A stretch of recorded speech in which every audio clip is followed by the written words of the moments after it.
It's also important to talk about Plains Indian religion and belief.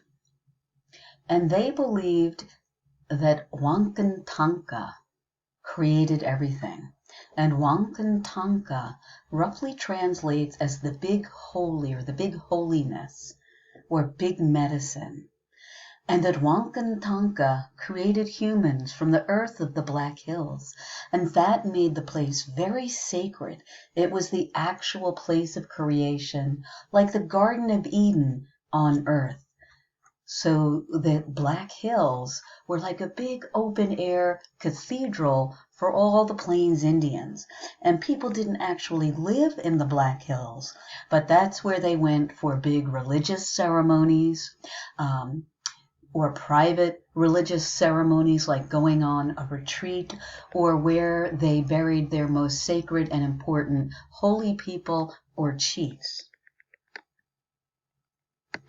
And holiness, or the sacred, was called medicine.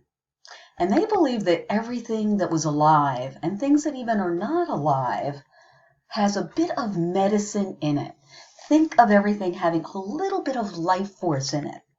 So everything's alive, rocks, plants, even religious objects that have sacred pictures drawn on them.